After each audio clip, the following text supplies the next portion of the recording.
Heute sprechen wir über den wohl bekanntesten Cartier-Ring, den Trinity-Ring. Wir vergleichen heute den Medium-Ring mit dem XL-Ring. Den Trinity-Ring gibt es bereits seit 1924. Damals entwarf Louis Cartier diesen Ring für einen guten Freund. Zu diesem etwas älteren Modell gehört eine kleine Garantiekarte von Cartier. Der Schriftzug Le Muse de Cartier befindet sich im Rot-Gold-Ring, sowie auch alle anderen Punzierungen. Bis heute vorhanden sein der Goldgehalt 750, eine Ringgröße und eine Seriennummer. Jetzt müssen wir dabei sagen, die Seriennummern gibt es erst seit ungefähr 1980, 85. Vorher gab es den Trinity-Ring ohne Seriennummer. Das bedeutet also, wenn Sie einen Trinity-Ring ohne Seriennummer haben, muss dieser nicht gleich unecht sein. Man kann ihn dann an den Punzierungen im Inneren des Rot-Gold-Rings als Cartier-Stück eindeutig identifizieren. Bei den Ringen, die ihr hier seht, handelt es sich um das Medium-Modell. Das Medium-Modell hat eine Breite der einzelnen Ringe von 3,5 mm. Es gibt das Modell auch etwas kleiner. Die schmale Version haben die einzelnen Ringe eine Breite von 2 mm. Dann gibt es das XL-Modell, wo die einzelnen Ringe eine Breite von 5,5 mm haben. Das XL-Modell sehen wir jetzt hier gerade im Bild. Auch hier der Schriftzug im Rot-Gold-Ring. Hier die Trinity XL-Version mit dem Schriftzug Cartier im Rot-Gold-Ring. Es gibt dieses Modell auch ohne Schriftzug außen. Dann befindet sich aber der Schriftzug Cartier im Inneren des Rot-Gold-Rings. Hier nochmal ein Größenvergleich. Links der XL-Ring, rechts der schmalere Medium-Ring.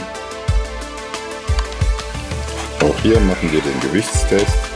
Als erstes wiegen wir den Medium-Ring.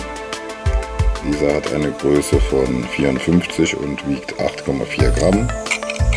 Als nächstes wiegen wir den XL-Ring. Dieser hat eine punzierte Größe von 51 und wiegt 14,84 Gramm. Der Ring wird auch Rolling Ring genannt, weil man ihn ganz leicht über den Finger rollen kann. Wie man sieht, die Ringe rollen sich übereinander ab. So lässt er sich ganz leicht an- und ausziehen. Die punzierte Größe von 55 stimmt beim Medium Ring auch überein. Ich erwähne das extra nochmal, weil die punzierte Größe beim XL Modell nicht mit der tatsächlichen Größe übereinstimmt. Das XL Modell sollten Sie immer eine Nummer kleiner kaufen. Wenn Sie also eine Größe 52 haben, dann kaufen Sie sich diesen Ring in Größe 51, wie in diesem Fall. Dieser Ring ist mit Größe 51 punziert, aber man kann ganz deutlich sehen, dass er über die 51 drüber geht und eigentlich eine 52, vielleicht sogar eine 52,5 ist. In dieser Aufnahme zu erkennen, dass der Ring mit einer Größe von 51 punziert ist.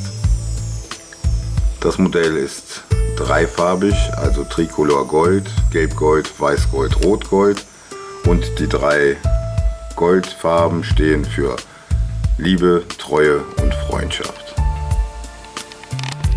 Da es diesen Ring nun annähernd 100 Jahre gibt, gibt es natürlich etliche Varianten dieses Modells, beispielsweise einen 5-fach-Ring oder einen 7-fach-Ring, wobei die Aufteilung beim 5-fach-Ring folgendermaßen ist: 2 Weißgoldringe, 2 Gelbgoldringe, ein Rotgoldring.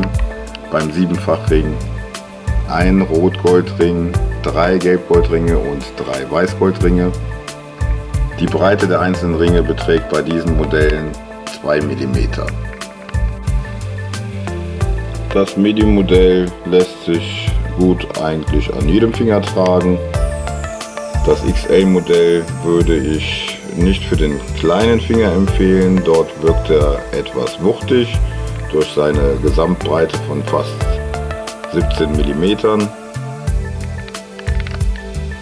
Das Modell gibt es auch komplett in Weißgold oder in Weißgold mit schwarzer Keramik und einem Palladiumring. So in etlichen Varianten mit Diamanten besetzt, zum Beispiel der Trinity Star oder der Trinity Constellation. Die Trinity-Kollektion wäre unvollständig, wenn es nicht auch passende Ohrringe sowie Armbänder und Colliers dazu geben würde.